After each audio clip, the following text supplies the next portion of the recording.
Hey everybody, would you believe it if I told you it's been number one, a hot day, and number two, a frustrating day? It has been. It's about 9:45.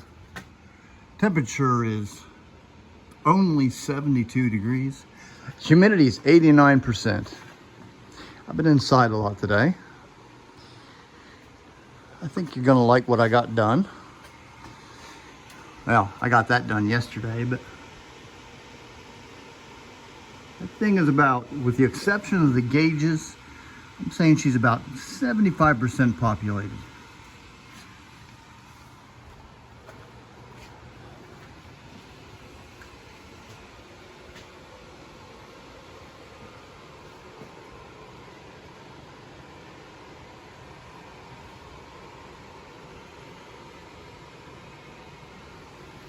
Let's go in there and have a look.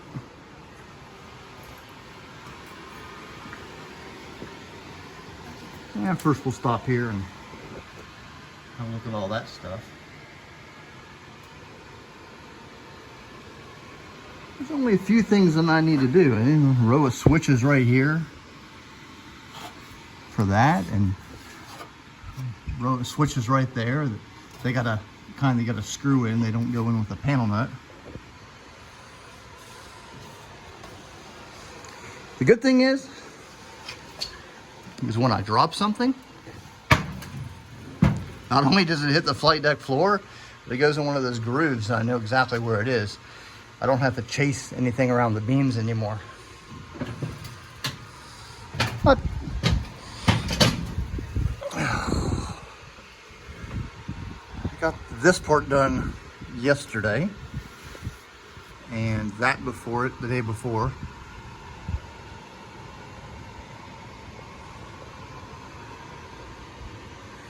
And some of these switches have these retainers that go into an additional hole.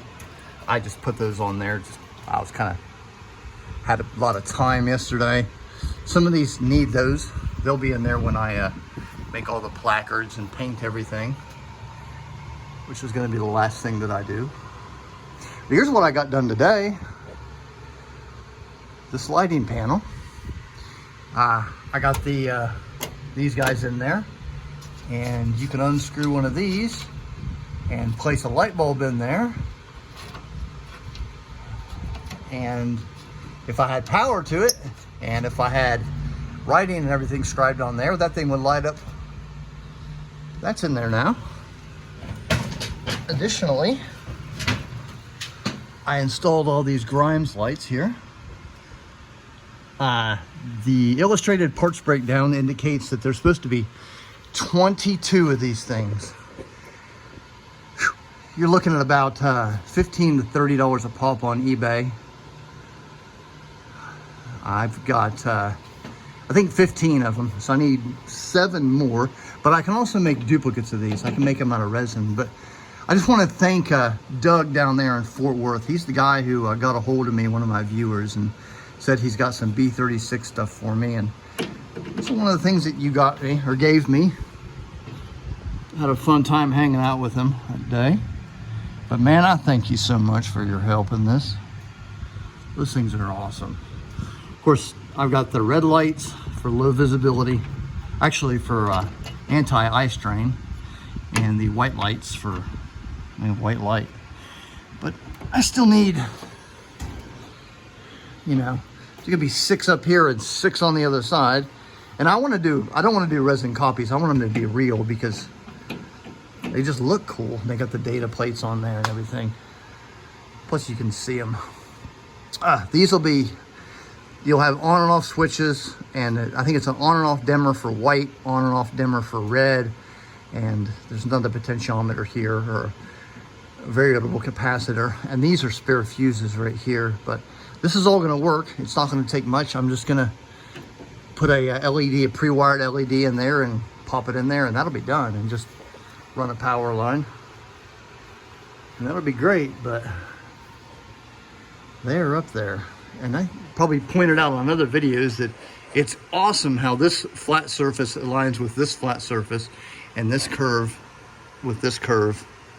or that taper, with that taper, I should say. Somebody asked me for an explanation of the flight engineer station.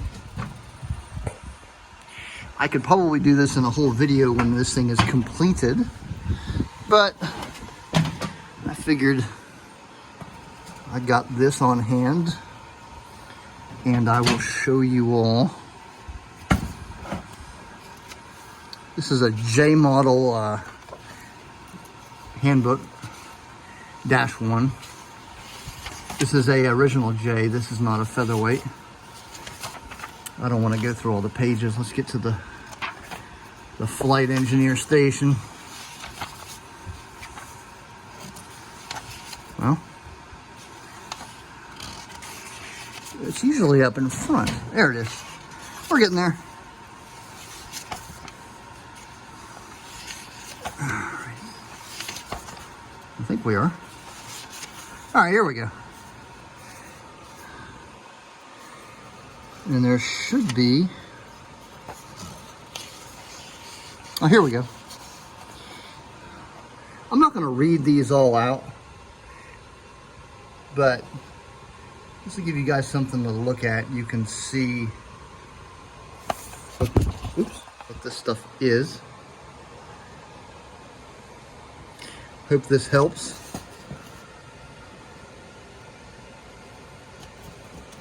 If you can see those lights. Oh, you can see that. There we go.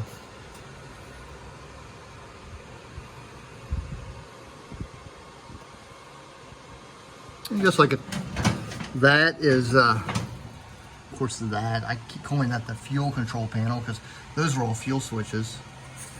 And of course, that's the main table.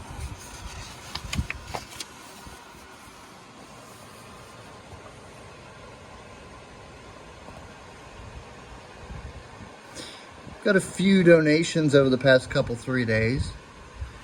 Thank you very much. And that is, of course, this -1 is the J model, and I'm building an H. So there are differences in the gauge layouts and the stuff like that. But it gives you a good idea of what the stuff is. And that's it. Well, all right. Well, just kind of pan around here. I got a few more seconds I need to kill.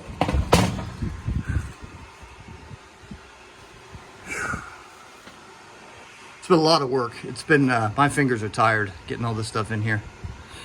I guess just these and these loose gauges. Those two.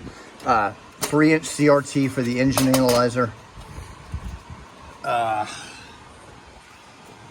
AC KVAR gauges.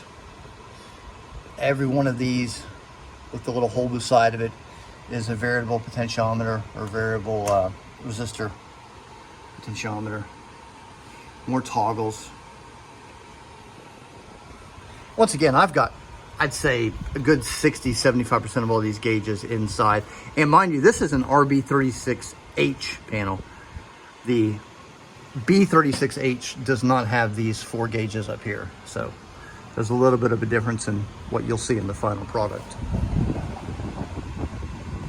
Of course, I can't just use regular gauges. These actually have to say inboard tank, bomb bay, and outboard. So I have to find the exact gauge for those because those are cool. And it's got an altimeter that lives up here and another 8-day clock that lives up there. So I need 2 8-day clocks. Those things are expensive when they work. I don't need one that works. And then last but not least will be these plexiglass panels that go here and here. But that's about it. I'll see y'all next time.